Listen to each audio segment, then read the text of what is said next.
Browns 11 penalties for 64 yards. Cowboys also had 11 penalties.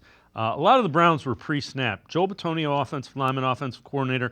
Ken Dorsey asked about those penalties.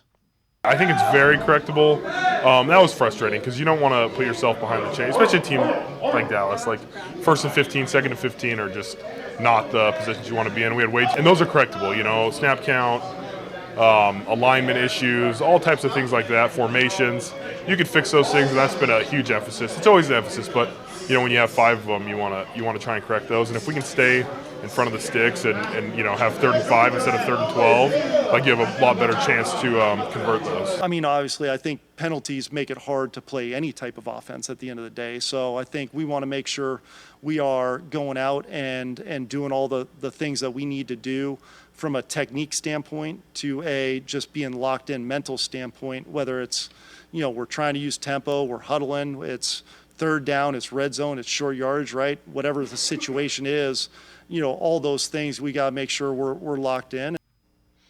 And Casey, it leads to the question: would you have been better off playing some of the starters in the preseason? Once you come out and play like that in the first regular season game, you got to look at everything. Yeah, nothing's out of bounds after you put on a performance like that. And I think it's safe to say that one of the reasons we're disappointed is that is the sloppiest we've ever seen a Kevin Stefanski-led team. And right out the gate, like Joel said, it's always an emphasis, but then when something like that happens, you drill an extra on it. So did these guys just not get enough time together in the preseason and work all these things out? And it also sloppy, like operationally. You got to think, we talked about all offseason. What do we need to see more of? Well, we need to see motion.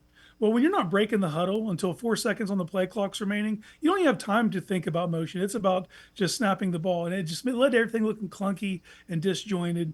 And it's just disheartening for fans to think you had all this time to prepare and you looked very unprepared when it came down to it.